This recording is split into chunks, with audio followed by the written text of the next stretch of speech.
Everyone's probably tired by now of assisting the conference the entire day, and your blood glucose is probably low again after an early lunch.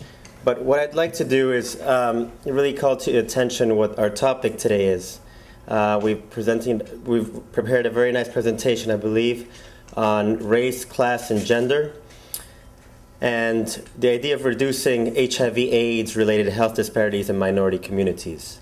I am the Senior Vice President for Health Services and the Chief Medical Officer for the Health Department at Housing Works, a community-based AIDS organization and one of the, I'd say, the largest community-based AIDS organization in the country.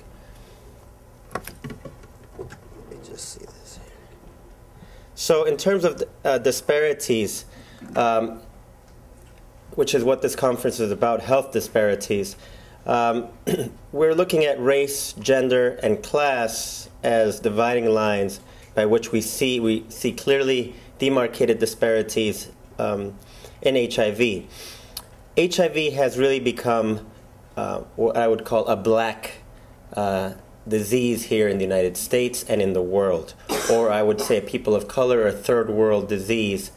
And it's not HIV. When I say HIV, it's the immediate stigma that comes to mind, as if it were different from any other infectious disease. And the reality is that most infectious diseases affect disproportionately people of color and poor people around the world, in the same way as HIV. African American and Latinos represent only 1/4 of this country's population, and yet they're more than half of new AIDS cases. An estimated 600,000 people, black people, are living with HIV in America today. It's the leading cause of death for African American men aged 35 to 44, and African American and Latino children represent over 80% of pediatric AIDS cases in 2000. You can only imagine what the number is 8 years later. 78% of HIV-infected women are minorities, and most become infected through heterosexual transmission. In terms of gender, women and HIV, the numbers are outstandingly high. The proportion of estimated AIDS cases diagnosed among women has tripled, 8% in 1985 to 27% in 2005. 2005, women of color accounted for 80% of all women estimated to be living with AIDS. Black women made up 62% of this total. HIV/AIDS is the leading cause of death for African American women aged 25 to 34. And 80% of these newly diagnosed infections were from high-risk heterosexual contact. The latest data that is available is from 2004. It states that the leading cause of death for black women, again aged 25 to 34, the third leading cause of death for black women aged 35 to 44, the fourth from 45 to 54, and the fourth leading cause of death for Latino women aged 35 to 44. 26% of the diagnosed in 2005 HIV/AIDS cases were from women, and the majority again being from black women 66%, Latino women 14%.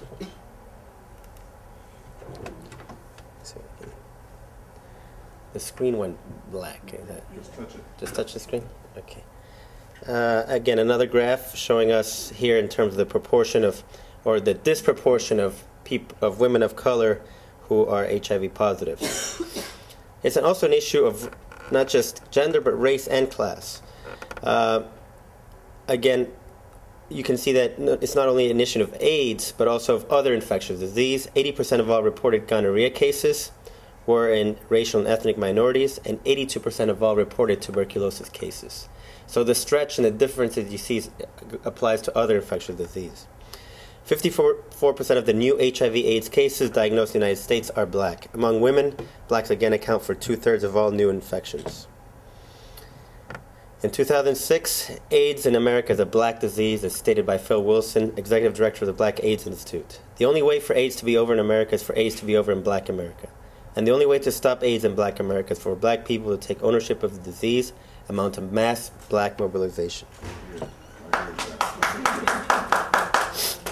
And just looking forward in terms of the black HIV epidemic, as I think it should be called, high infection rates among black men who have sex with men.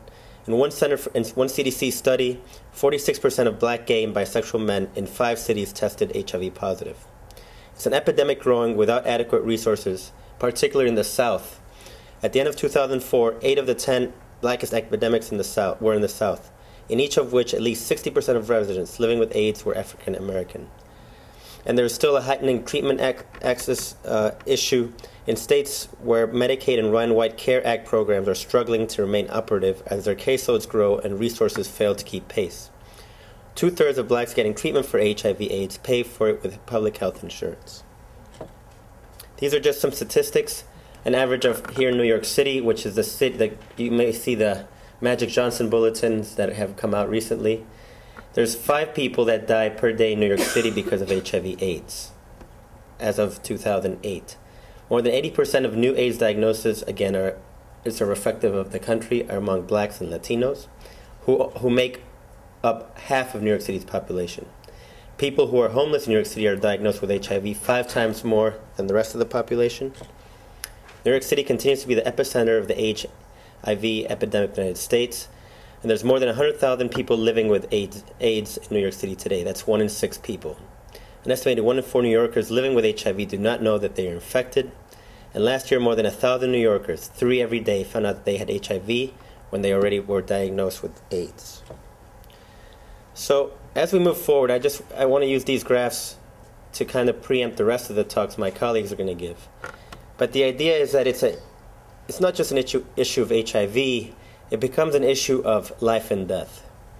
When you look at life expectancy amongst males in 1990 and comparing it to 2000, there's a huge gamut between white and black.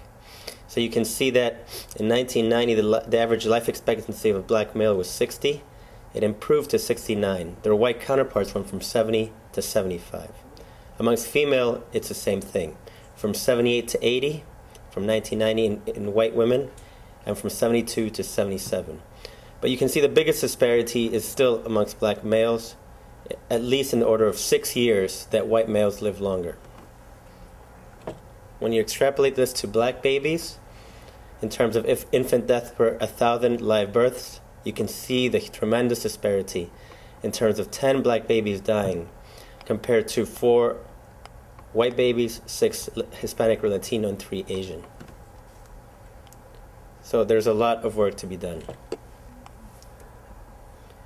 And in terms of just mortality, again, when you look at neighborhoods in terms of new HIV diagnosis, if you look at the neighborhood, comparing 2 sites that have high prevalence of HIV, you compare, for example, in Manhattan, the Chelsea and Clinton areas, where they took an average of 227 people with HIV, and compared it to Crotona and Tremont in the Bronx with an average number of 174, very similar number, the mortality rate was astoundingly higher in the Bronx. 29 in Chelsea and 59 Crotona and Tremont. So that tells you that the prevalence may be the same, but the mortality is much, much higher, almost double from one neighborhood to the other. And with that, I will leave you with Dr. Poitevien. She's a medical director at West 13th Street. Hi. Race.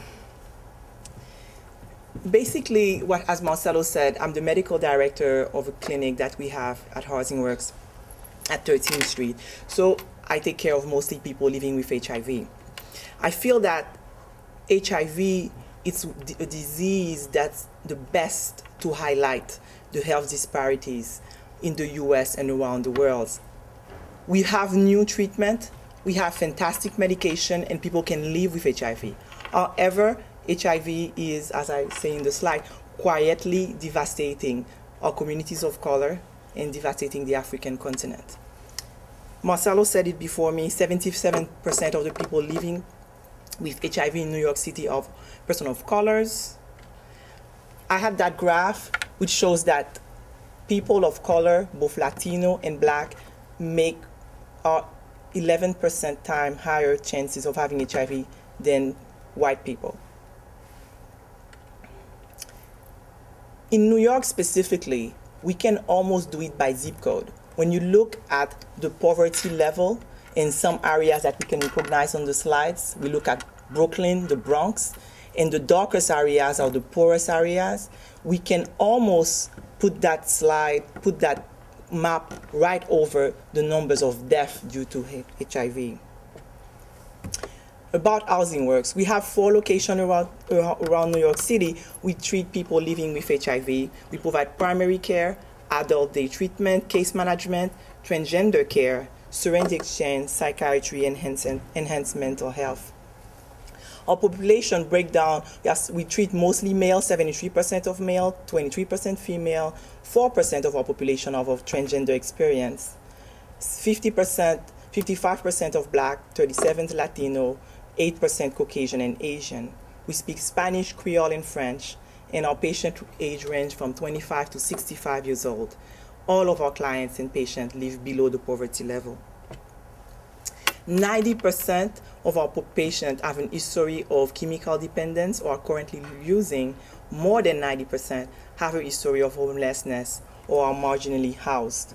75%, even more than that, are formerly diagnosed with an Axis 1 mental illness, and 10% are identified as triply diagnosed, where they have HIV, severe mental illness, chemical dependence, and sometimes quadruply diagnosed hepatitis C with comorbidities. Those are the numbers, but let's talk about our patient. Let's talk about their stories. I'm going to first introduce to you Anais. Anais is 23 years old. She is an African American. She was diagnosed with HIV 6 years ago. Her mother and her older sister both died of HIV. She had 3 children. None of them are HIV positive, but all 3 of them are in the foster care system. She lives now in a subsidized apartment and admits to using marijuana every other day, but denies any other substance. She has been on and off of ARVs and antiretrovirals since her diagnosis. And when questioned at first, she reports that her poor compliance is due to the side effect. In 2004, she was diagnosed with a brain aneurysm on a routine head CT. But because she was not on ARV, her CD4 was 10, actually, I remember the number. She had a viral load of more than 500,000. Her neurosurgeon at the time, and I saw the note that he wrote, he said that she has a very poor life expectancy, poor prognosis, doesn't need follow-up. Then she came to us. When we first met her, she refused HIV, and she told me, I have something in my brain, I'm going to die anyway, what's the point? To a social worker and her case manager, upon further questioning, she admitted seeing her mother and her sister die while taking antiretroviral. And to them she said, I'm going to die anyway. The medication doesn't help. Finally, we got her to start ARV with a lot of work, a lot of outreach, a lot of visit. We got her to start medication on daily observed therapy. She would come to the clinic every day and we would look for her, give her a medication. We did that for a few months, then we graduated her to pill boxing. She would come once a week. We'd put the medication in a pill boxer and she would go home. With that, she became undetectable.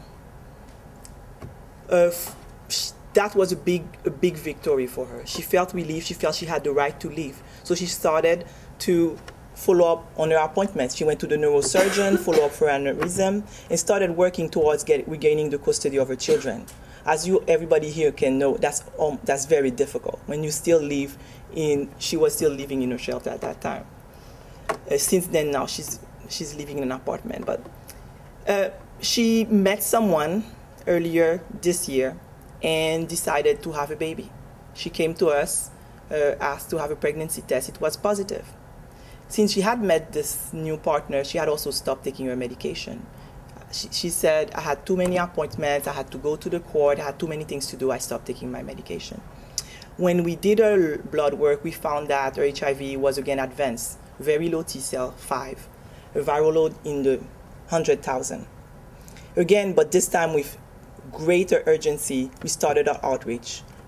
Care coordination, medication adherence, sending people to her house, having her come back. Reluctantly, but she started medication. She's compliant so far. Till yesterday, she was compliant. She's doing daily observed therapy, and she awaits the result of her first lab since her pregnancy. She says, I will do it for my baby. It takes a village. That's a very heavy quote in that climate. But anyway, what we see in that in community of color in America, we're reproducing the same pattern that we've seen in Africa. All families are wiped out about the disease. And I don't see anybody talking about it, by the way.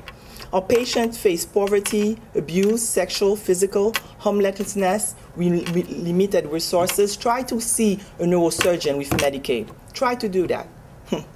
The challenge that they face, I realize I don't have my glasses, that's why I can't read. The challenge we face as providers, and I can talk about that because I am on the other side of the table. The challenge is that it takes an enormous amount of resources to help and heal our patient because of all the barriers that they have when they come to us, psychological, economical, social. What we've tried to do is try to do an holistic approach, try to coordinate their care. So when Anais did not want to take her medication, we sent the outreach worker, the therapist, the pastor was involved. The provider, I was involved, trying to explain to her, the nurse, to guide and help her solve her practical problem also, like housing, SSI, then to educate and monitor her medication and outreach her if she would not come.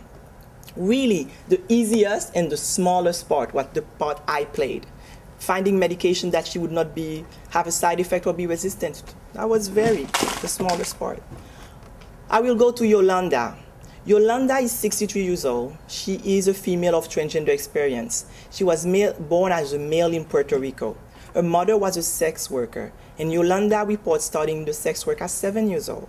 She has a second-grade education. She doesn't know how to read or write. She's a monolingual Spanish speaker. She doesn't know when she was infected, but was diagnosed in 1999 in San Francisco. She came to the clinic in late 2006 and has not been on medication, has not seen a provider in 4 years. She was, however, taking female hormones that she bought in the street. She denied drug use, but was sharing needles to inject hormones. She was living in a shelter and practicing sex work. She agreed to start ARV and to stop buying hormones and injecting them if we would guarantee that we would help her find hormone, help her through the process of changing her name and claim her femaleness, claim her female name. Yolanda was started on hormone therapy, and after being evaluated by a psychiatrist, she was diagnosed with bipolar disorder and started on psychotropic. After living as a female for more than 50 years, she completed her paperwork for an official name change. Currently, she's still involved in sex work and continues to live in a shelter, hasn't found housing yet. And that's her priority, because you know what? It's extremely difficult for someone to live in a shelter, but it's extremely difficult to live in a shelter when you are of transgender experience and we are taking medication for HIV. So it's a small victory we have. Our involvement with patients of trans experience at housing works has opened our eyes to a population of great need, where the idea of harm reduction plays the greatest role. Stigmatization that we see throughout our daily practice is at the heart of the matter. Our patients are marginalized and don't seek care. They face discrimination, but also they are at great risk of acquiring and transmitting HIV. The last person that I will talk to you is Manuel. We met Manuel when he was 23 years old. He was diagnosed at 17. He had been followed initially at an adolescent clinic and wanted to move away from his family, who did not accept his sexuality. Manuel had used crack cocaine in the past, but was really trying to stay clean. And when I met him, he had been clean for a few months. He had been seriously ill, but when he came, he really wanted to be compliant, really wanted to recover and start on a new foot. He was doing well in his early recovery, but he was living in a shelter awaiting stable housing. When Manuel started with us, we put him on DOT. We tried to not get people on DOT, but get them quickly on 7 days, because that's easier for them. And Manuel started doing well. He had a low viral load, meaning that he wasn't taking the medication every day, but he was doing better. Manuel then met his boyfriend. His boyfriend was a 48-year-old man, and moving in with the boyfriend seemed a better option than living in a shelter. I mean, we all would agree, nobody wants to be there. Their relationship, however, was a violent one, with accusation of physical abuse from both parties, actually. And his partner was actively using. Manuel then relapsed and started using crack on a daily basis. He would go on binging and we would not see him for weeks. We would send outreach worker, call him, to no avail. Again, we started Manuel on daily observed therapy and started effort of outreach to maintain his adherence. But a few months later, he was hospitalized and his kidneys were failing. Manuel was started on dialysis. After his discharge from the hospital, his physical health was so bad that Manuel was transferred to a nursing home. In the nursing home, his boyfriend would come to see him and sometimes bought drugs, and Manuel could not see him there, so he walked out of the nursing home. When he walked out of the nursing home, we sent for him and he came to the clinic. And he decided he would leave the boyfriend house. He said to us, if I stay there, I'll never get better. He uses crack and sells my medication. So we will multiply our outreach effort and try to help him seriously to get housing. In coordination with the dialysis center, we would send a van to pick him up and get him into dialysis. In November, however, Manuel was continuing to miss dialysis. And concerned, both his doctor and his case manager went to his place to take him to the hospital for emergency dialysis. His advanced stage was explained to him, and everybody said, Manuel, listen, you really need to do this because, this is your last chance. You're really deteriorating. And Manuel stayed in the hospital for 2 days. The second day, he walked out and jumped in front of the A train and killed himself. We need hope. Manuel was HIV positive, and it was advanced, and we knew it, but HIV did not kill him. Poverty and absolutely no choice that he had, except being with a boyfriend that was using and beating him, back to his family who hated him for his sexuality, or stay in a shelter. We need change. We have economical constraints, Medicaid restriction, a state that is indifferent and negligent to the service of minority population. And every provider that serves our population are facing such financial constraints that those providers are closing. Most programs similar to ours are losing money and struggling to stay afloat. 8 of 9 of the ADHD program for HIV-AIDS in New York City, because I'm not talking about the South now. We're in New York City, and I'm not talking about Buffalo. No offense. We are in New York City, are closing, and one closed in January. Yes, we can. How long can we or anyone else with the mandate of healing the poorest, the most disenfranchised, continue to provide the care that we know our patients need?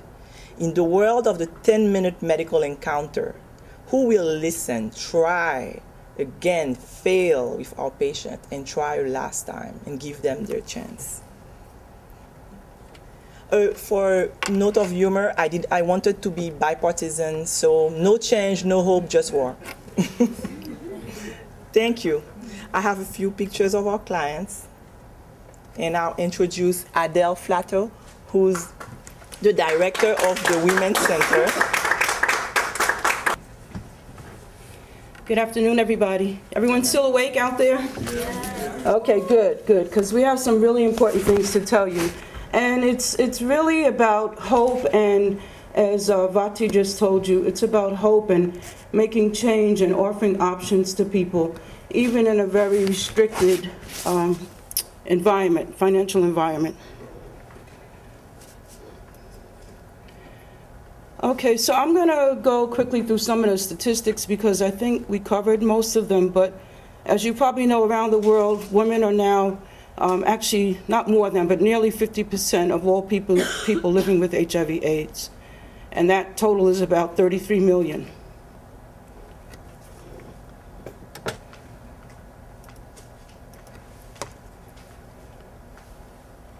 Okay. In the United States, high-risk heterosexual contact is the source for 80% of newly diagnosed infections in 2005. In 2004, AIDS was the leading cause of death for African American women aged 25 to 34. And in New York City, there's nearly 100,000 people living with HIV/AIDS, and out of those, nearly 30%, more than 30% are females. Out of that, population of female people living with HIV/AIDS, you can see the numbers. Black and Hispanic women make up 90% of that population. I want to just touch quickly on Caribbean immigrants in Brooklyn. That's a major concern for us because the Caribbean in general has the highest prevalence rate outside of sub-Saharan Africa. It's not shown on this slide, but the prevalence rate right now is about 1% in the Caribbean, and that's second highest in the world. And many of those immigrants are coming to New York, and that slide showed you the breakdown in Brooklyn. I want to talk about the Women's Health Center now.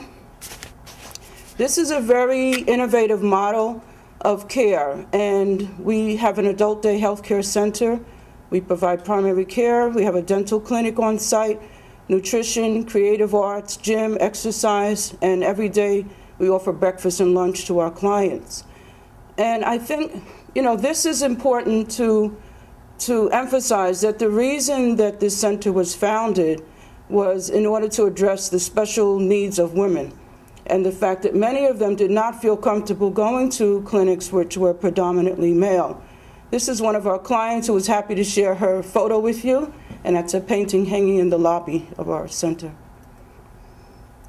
So at the Adult Day Healthcare program, we have a therapeutic comprehensive care model, which includes HIV medical care. We link with the existing provider of the client if they have one. And there's a continuous coordination of services, social work, case management. We meet every day to review the client's cases and the day's activities. And there's a monthly peer review of our charts. And we keep a central database of clients that the staff can access at any point to see what's going on with each client of ours. We also look at admissions and discharges to determine if the setting we have for the client is appropriate or not, because for some clients, they may not be able to meet the demand of the attendance contract, which is a 3-day-a-week, that they're committed to coming 3 days a week, 3 hours a day, to participate in healthcare groups. And then we also have mental health crisis intervention and substance abuse counseling. This is a picture of our living room, basically our waiting room. And we have what are called community living meetings once a week that are facilitated by a therapist to build a sense of community responsibility and networking. And we also have consumer advisory board meetings once a week to discuss our services and the outreach and commitment recruitment. We have a creative arts therapist who works very closely with the clients to allow them different creative means of expression. That's actually her standing there in the red shirt. And we do very different things that a typical clinic would not be doing, such as trips to movies, dinner, museums, cultural programs, and special events that really have done wonders for the women. For example, we had a Valentine's Day shoot with the women and took their photographs and gave them back to them. They were really excited that they never had the opportunity for a professional photographer to take their picture. We also have supportive services. We offer hot breakfast and lunch every day. This is our cafeteria. And a chef who prepares very culturally diverse meals. And a welcoming environment. We make sure that every day at lunchtime, some of the staff are sitting there together with the clients in a very comfortable and sort of informal setting. We have a life skills and empowerment program. Our next speaker, Gina, is actually the head of that program. And we have a nice computer room with 8 workstations. We do life skills, money management, as well as computer training, and help clients do things like put their resumes together and look for resources on the internet. I want to quickly go through a couple of case studies. As my colleague Vaty showed you, this is not just about numbers, it's about real people. And the first case is a Latina woman, 43 years old, who lives in Brooklyn. She was sexually molested by her father at age 14. Her mother was murdered. She was a prostitute for 20 years after leaving home. And then her therapist passed away recently. And she came into our center with a lot of anger and unresolved issues with her family, as you can imagine. She came to us in November 2007 and became involved with our mental health services and creative arts, and began building a social network with the other clients, especially the Latina women who were there, and recently did a hair makeover and showed great progress in building her own self-esteem. The second case is an African-American woman, 30 years old, who lives in the Bronx. She was raped at age 8. Her father removed her from the home. Then he died when she was 15 years old, and she described this as the end of her life. She was incarcerated for beating her child, previously incarcerated for petty larceny, armed robbery. She's a former gang member, drug dealer who also pimped other young women. She came to us in November 2007, referred by the court system, very angry, using a lot of profanity, slamming doors. And then one day, she broke down telling us that if no one helps me take care of my child, I can't come here. So again, this is one of the reasons that we have in our center a child care room. You could see a picture of it. We encourage the women to bring their children to the center, and then we get volunteers or sometimes staff to help watch the children. And in fact, her baby was recently nicknamed WHC Baby.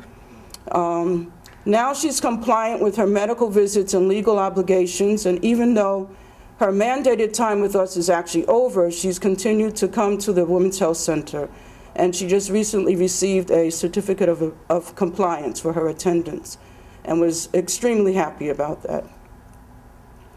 In conclusion, we just want to, emphasize that the gender considerations are very, very important, and it's important to be sensitive to the special needs of women and providing a safe, welcoming environment. As you can see from those two case studies that we presented, many of these women have suffered a lot of abuse in their lives from men, and so having a center where they can come and feel safe and comfortable and networking with other women in a positive environment is absolutely crucial to their well-being. And that's our address, phone number, and email if you want to reach me. Thank you very much. I want to bring up Gina Arias. Try to get out from behind the podium because I'm very short, as you can see. I want you all to see me. So I'm going to talk about class, unequal neighborhoods, HIV, and imprisonment. And I'd like to begin just by highlighting some of the key findings of a report done by the New York City Department of Health called Health Disparities in New York City. I'm going to highlight a few of these things and then get to the main meat here. As you can see in the first bullet, poor New Yorkers, as well as African American and Hispanic New Yorkers, bear a disproportionate burden of illness and premature death. And if you look down to the one that's bolded, the rate of new HIV diagnosis is about 6 times as high among blacks as among women. Excuse me? Okay. Okay, so in 2001, the life expectancy in New York City's poorest neighborhoods was 8 years shorter than in its wealthiest neighborhoods. And if we were able to take the all-cause mortality rate in wealthiest neighborhoods, if it existed in the poorest neighborhoods, more than 4,000 deaths could be prevented each year. So there are a lot of factors that, that create this. Of course, poor access to medical care, unhealthy behaviors, poor living conditions, and which are more common among certain economic and racial ethnic groups. Okay, so we have a lot of slides here. What I'm going to do is flip through them quickly because I'd really like to get to, if you look here, death due to AIDS. These darker shades are the same neighborhoods that Vaty spoke about earlier, Central Brooklyn and South Bronx. Yeah. This is hospitalizations for drug use. Same areas are darkened, have the highest hospitalizations for drug use. Same thing for hospitalizations for diabetes. Okay? So in the poorest neighborhoods in New York City are the South Bronx, East and Central Harlem, and North and Central Brooklyn, where more than 1 in 3 residents live in poverty. Okay? So if we were able to take these maps and superimpose them, these are the same communities that we're talking about with the high rates of HIV/AIDS, drug use, diabetes, asthma, and some other things. So we have some questions up here. Is the city mobilized? Are we putting an emergency plan to action? Well, no. I'd say the answer to that is. And what I want to get to more so is this question of criminal neglect. And Vaty also mentioned this in her presentation. There has been a negligence on the part of government, and this is something that's not new. I'd like to talk a little bit about some of the policies that were instituted in the mid to late 1970s here in New York City that was part of creating the situations that we live in today and the mess that we have. In the mid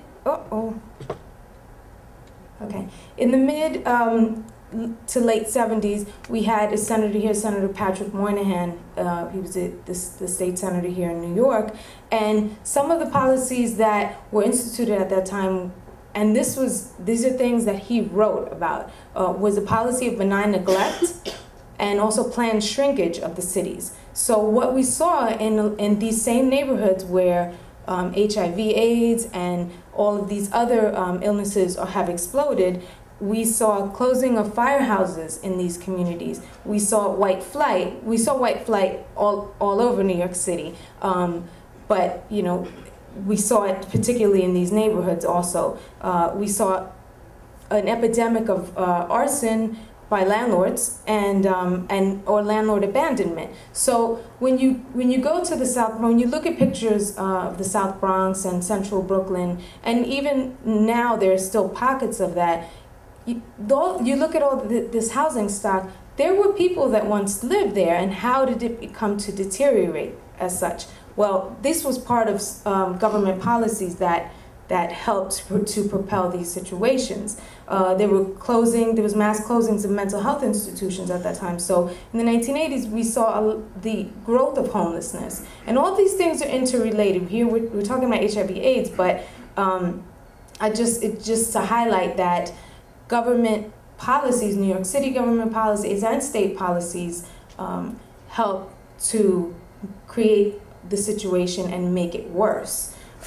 Some of these policies were not how do we say, just in New York City. For example, in the whole United States, we saw at this time manufacturing jobs leaving the inner cities. So a lot of factories and places where people who maybe didn't have such high levels of education could get a job with a living wage, those opportunities were steadily disappearing. So as a result, you know, as I said, decrease in housing stock, increase in homelessness, and some of the illnesses, the diseases that we're talking about, thus became more concentrated in certain neighborhoods with the explosion of TB and also HIV/AIDS. And I'd like to recommend to you all a book that talks all about this called A Plague on Your Houses, for those of you who are students and even those who aren't students. The book is written by Deborah and Roderick Wallace, and it really outlines how this process took place. So now we're in 2007, and we actually have a continued displacement in our neighborhoods, in low-income neighborhoods, due to monies coming back in, or white flight, or people with higher socioeconomic status coming back into the cities, and the increase in gentrification in our neighborhoods. People are becoming more and more displaced. So. And you know, I think my section was supposed to be New York City and the globe, just to emphasize this is something that is a worldwide phenomenon. My family's from the Dominican Republic, and there are places in the Dominican Republic where landlords, they don't want Dominican pesos, they want US dollars, and you'll look in the paper and it will say it just like that, payment in US dollars. So this phenomenon of gentrification is not just happening here in New York City, but around the world. So, okay, here, George Bush. America is the land of second chance, and when the gates of the prison open, the path ahead should lead to a better life. And yet we know that doesn't happen. What I'd like to focus on now is basically unequal punishment, excuse me. This one I don't have. And I can't see it here. Touch the screen. I got 4 lines. Okay. Forget it. I see nothing. HIV, drugs, and mental illness. Please help me. Okay.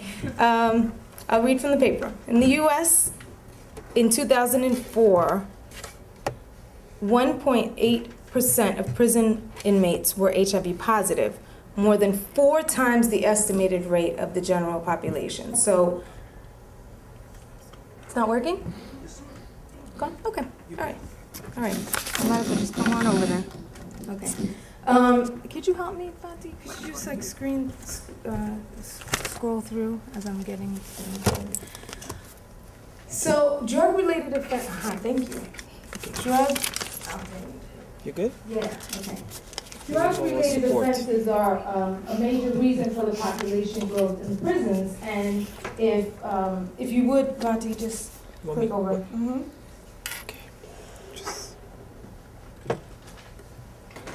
Take a look at this right here. Jurisdictions with the most prisoners living with HIV/AIDS. In New York, we have 4,500 inmates living with HIV/AIDS. That's a prevalence rate of 7.0, so that's extremely high. Go ahead. Keep going. Okay, no, go back. So, U.S. incarceration rates by race. Again, as we've been talking about the disparities, this is definitely disproportionate given the numbers of blacks and Latinos in the population. Go ahead. Okay, so in the U.S., we have 2.2 million people who are behind bars. I don't know if that number shocks you, but I hope it does, unless you already know about it. We have the unique distinction of being the largest incarcerator of human beings in the world, bar none. And prison is big business, extremely big business. So, the prison industrial complex, it is a self-perpetuating industry based on subjugating increasing numbers of people in our communities, okay, by racial and economic scapegoating. If you look down at the bottom bullet, hard on crime, political posturing is almost considered indispensable in the political climate in America. So back in the 80s, again, we had the war on drugs, which continues to this day, but the war on drugs essentially was and still is a war on poor people. Okay, we have the Rockefeller drug laws that create this situation of disproportionate incarceration in our communities. And statistically, if we look at the stats, drugs are used at pretty much the same rate in white communities, in black communities, and in Latino communities. And I can't speak on other communities, but that I know. And so, when we talk about these issues, why is it that then again, Latinos and blacks are disproportionately being targeted? And some of these policies do go down right to the neighborhood level, of course, through policing and the different ways that policing is done in our communities. Okay, so could be money for prison. Could you look at the next one? Next one? Yeah. Oh, okay. I went 1 too far? Sure. Well, in any case, change. Okay. Oh, keep going. Nope, nothing. All right. In any case, unequal punishment. This is what I wanted to talk about. Criminality and deviance are racialized. So surveillance is thus focused on communities of colors. As I said, even though drug use and as you can imagine, drug selling is probably the same in each of those groups, yet we have a disproportionate emphasis on communities of color targeted for policing and also incarceration. Okay, so the prison industrial complex thus has created a vicious cycle of punishment in which only further impoverishes those whose impoverishment is supposedly solved by imprisonment. And basically, let's think about it this way, in a life cycle sort of way. If you're born into a poor family, let's say, in Bed-Stuy, for example. You attend substandard schools, because that's what exists in a lot of our neighborhoods. Substandard schools. Unemployment rate is very high. There aren't necessarily a lot of opportunities for work, and certainly not to work and get a living wage. Okay, so you might dabble in drug trade, in petty drug trade or other things, possibly on the corner, let's say, for example. You are getting ready to be targeted by police. And you know, you have a different set of, I guess, opportunities even in doing, you know, illegal things in certain neighborhoods, and whereas in higher socioeconomic neighborhoods, you will maybe not have to stand on the corner, right, and not be targeted. So you get locked up, you come out, the opportunities, the lack of opportunities still exist, and so you may go back and forth into prison and out, and as if your hood, excuse me, as if your neighborhood didn't have a high enough concentration of some of these issues, including HIV/AIDS, when you get into prison, you're really in an extremely substandard environment where HIV, as we saw on that chart and that table, is very high amongst folks who are incarcerated, and you're surrounded by folks who have similar or same life experiences that you do. And in the prisons, at least in New York State, and I don't know how in other states it works, but the Department of Corrections health departments are not overseen by the New York State Department of Health. They don't have to, you know, do anything that the New York State Department of Health says, and hence, in different prisons, you have different policies. You have folks not able to access health care, medication, anything of the like. And we know in prisons, the same things are happening that happen on the outside. People are having sex. People are doing drugs. There are no condoms in the prisons. In Rikers, you can access condoms, but you know, think about it. There's a stigma attached to trying to get a condom if you're in a male, you know, if you're in a prison, because in a jail situation, because obviously who are you having sex with? Other men. So you know that there's a stigma there, and so you've been accessing it. But in New York State prisons, there's no condom availability. There are no clean needles, and we know that people are doing drugs and they're tattooing. So you have a whole set of conditions that make things even worse. Okay, so It's done. I'm trying. Yes, we're almost done. Yes, and Oh, and finally, when you get out, re-entry, try to get a job. You know, it's not easy. People don't want to hear about your prison record. People don't want to hire people who have a prison record. Oh, you're coming? Okay. All right. So, well. okay, Gina. Okay. So basically, let's see here. Could you cook it, Vaty? Oh. It's the last one. Oh, that's the last one. Okay. I just want to, since, okay, I don't want to cut Robin off. Let Robin go. Thank you. Good afternoon, ladies and gentlemen. First of all, let me start out by saying thank you for allowing me the opportunity to share the world of HIV/AIDS from a truly unique perspective. I chose the word unique for a very specific reason. My esteemed colleagues can give you the cold, hard facts, figures, and statistics related to the current pandemic called HIV/AIDS. I, on the other hand, am coming from a completely different side of the spectrum. I am a 48-year-old African-American woman who lives with HIV/AIDS every day of my life. I was diagnosed HIV positive back in August of 2001. I do not tell you this because I want your pity or your sympathy.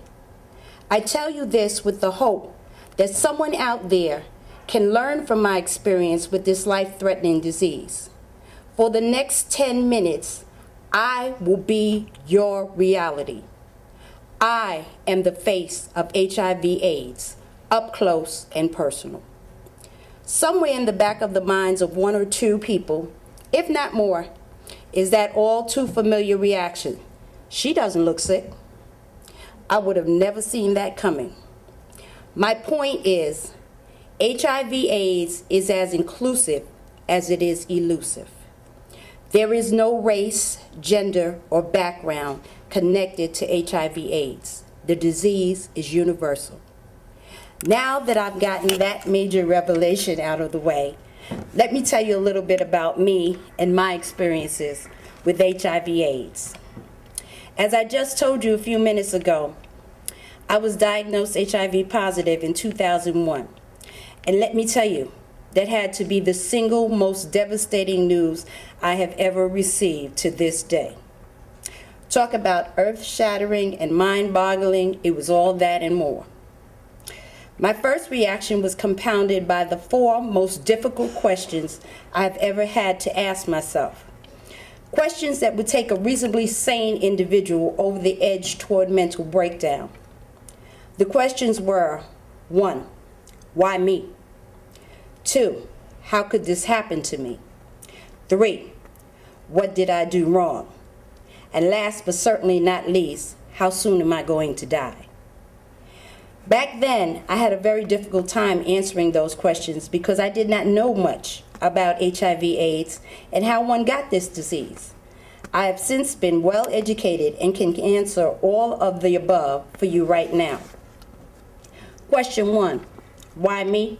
Answer, because I naively thought that the person I had been intimately involved with for 7 years and I were in a monogamous relationship with one another. 2 years after we subsequently went our separate ways, I tested positive. I learned that was not the case at all. That was a hard and painful lesson. In retrospect, had I known that when we were together, that I could have and would have made a logical decision to practice safe sex instead of unprotected sex. Question 2, how could this happen to me? Answer, I trusted that the person I was involved with was only involved with me. Wrong.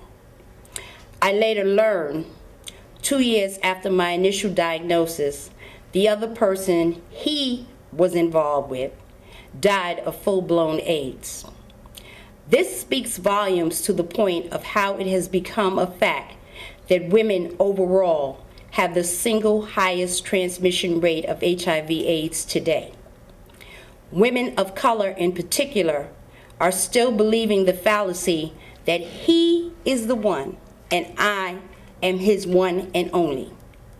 That belief alone can cost you your life.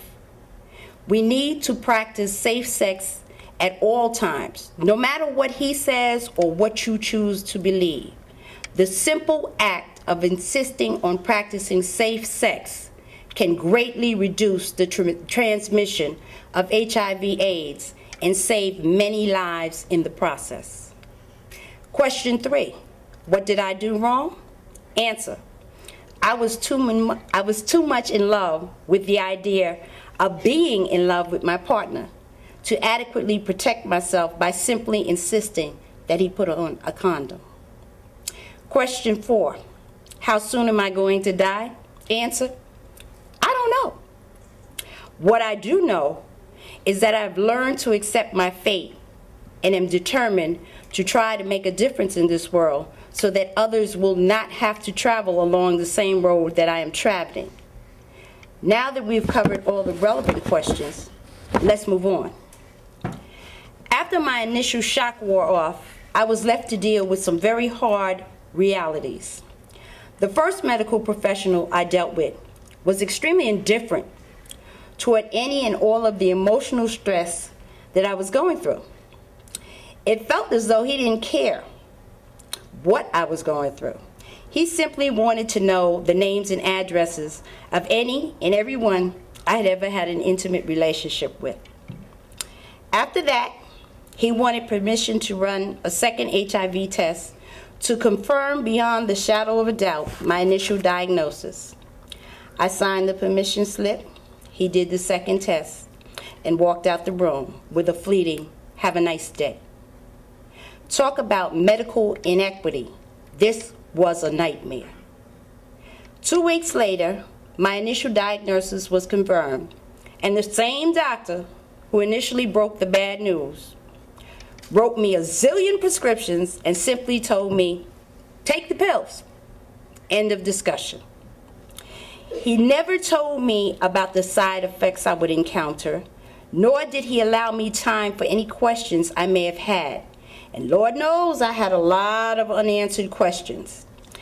Our encounter was over, and I was left to deal with my newfound demon alone. Suffice it to say, this was not at all what I expected. The doctor was the man with all the answers, and I was the woman left in the dark. Needless to say, I left his office feeling quite despondent, to say the least. Ultimately, I dealt with my disease and the side effects of the medications on my own. I would not wish this particular fate on anyone. I continued to see this doctor for 2 years because I didn't know where else to go for help. After all, he was the man who went to medical school.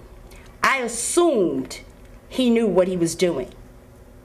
1 year after that, due to an unexpected drop in my T cells, he calmly and quietly told me that he was an internal medical doctor and I needed to find an infectious disease doctor.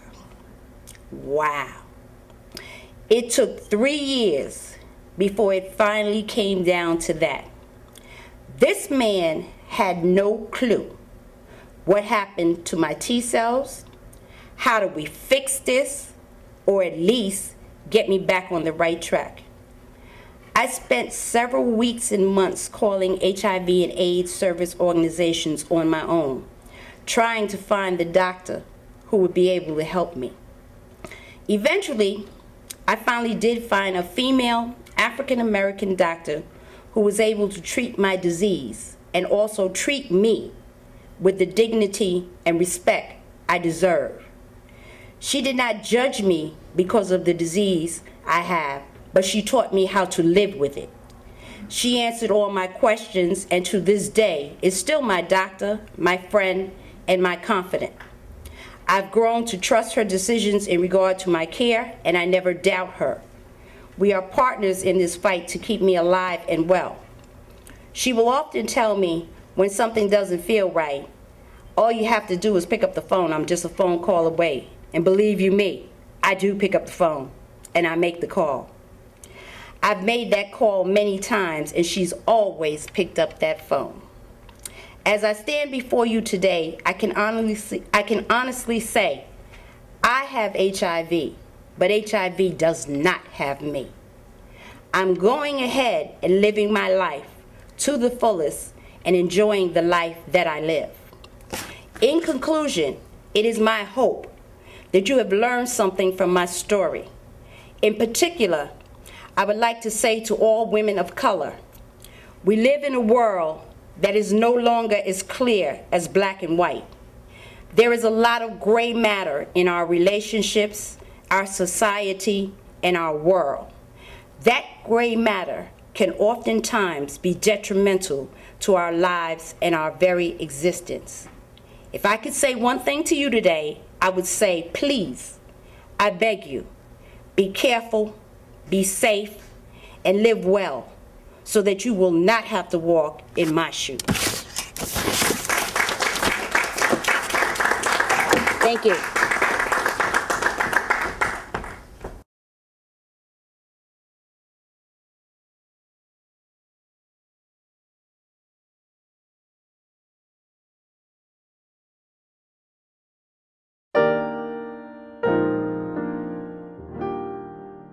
The preceding program was brought to you by Teachers College, Columbia University. Please visit us online at itunes.tc.columbia.edu.